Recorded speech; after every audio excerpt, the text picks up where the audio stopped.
आज विज्ञान की वजह से हम सब यह जानते हैं कि धरती गोल है और वह सूरज के एक निश्चित दूरी पर घूमती है। मॉडर्न विज्ञान के अनुसार यह सिद्धांत निकोलस कॉपरनिकस ने दिया था, मगर इस बात को कम ही लोग जानते हैं कि निकोलस कॉपरनिकस से लगभग 1000 साल पहले भारतीय खगोल शास्त्री आर्यभट्ट ने यह खोज कर ली थी। Hey friends, welcome back to my channel motivational thoughts by Dhirendra. दोस्तों, आशा करता हूँ आप सब अच्छे होंगे। दोस्तों, आज मैं आपको इस वीडियो के माध्यम से आर्यभट्ट की कहानी बताऊंगा। यह एक प्रतिभाशाली शिक्षक की कहानी है। वीडियो शुरू करने से पहले आप सभी से रिक्वेस्ट है, जो भी मेरे चैनल में नए हैं मेरे चैनल को सब्सक्राइब करें और बेल आइकन को प्रेस करें, जिससे आपको भविष्य में इसी तरह के फैक्ट व मोटिवेशनल जानकारी समय समय पर मिलती रहेगी। दोस्तों, आर्यभट्ट की गिनती प्राचीन काल के महान खगोल शास्त्रियों और गणितज्ञों में होती है।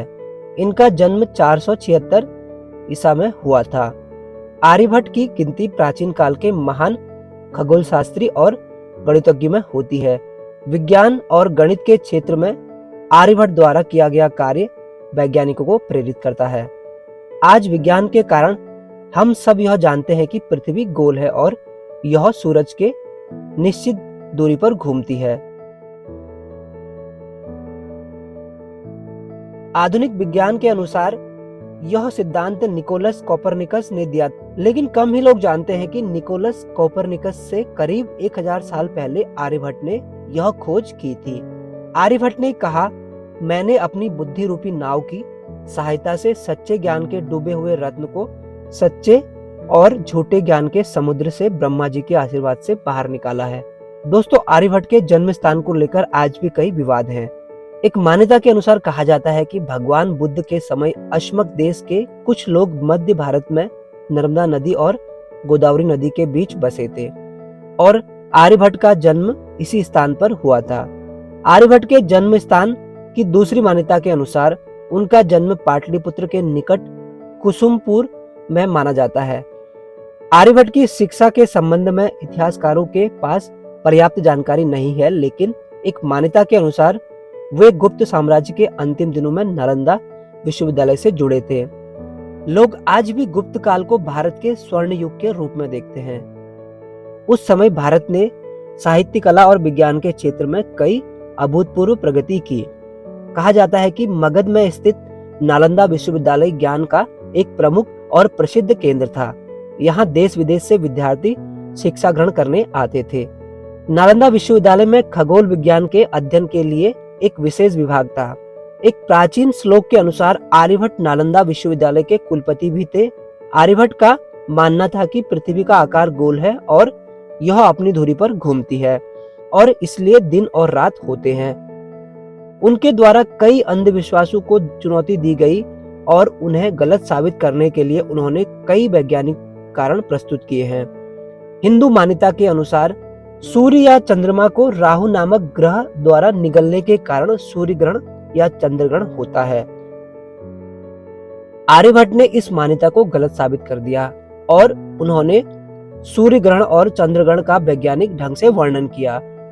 उन्होंने समझाया कि चंद्रमा और अन्य ग्रह सूर्य से प्रकाश के परिवर्तन के कारण चमकते हैं और वास्तव में उनका अपना कोई प्रकाश नहीं है।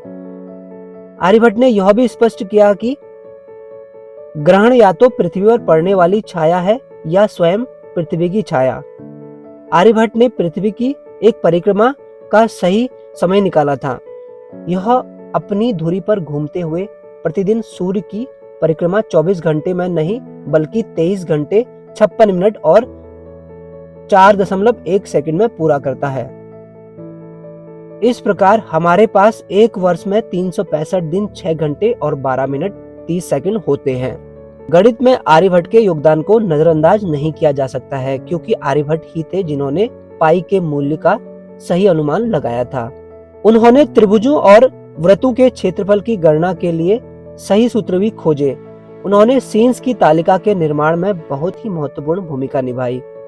स्थान मान प्रणाली के निर्धारण और शून्य की खोज में आर्यभट्ट का सराहनीय योगदान था।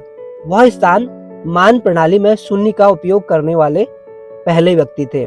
आर्यभट्ट ने अपने जीवन में आर्यभट्टीय दर्श गीतिका, तंत्र और आर्यभट्ट सिद्धांत जैसे अनेक ग्रंथों की रचना की। भारत और दुनिया के गणितीय और ज्योतिषी सिद्धांत पर उनका गहरा प्रभाव रहा है। आर्यभट्ट द्वारा सुझाई गई खगोलीय गणनाओं और अनुमानों को आज भी विशेष दर्जा दिया जाता है, क्योंकि उनके समय में कोई आधुनिक यंत्र या साधन नहीं थे। उनका दिमाग बेहद तेज था और उन्होंने अपनी लगन और कड़ी मेहनत से सौर मंडल के विभिन्न रहस्यों को सुलझाने में योगदान दिया, जिसे हमेशा याद रखा जाएगा। दोस्तों, आपको आर्यभट्ट की कहानी कैसी लगी?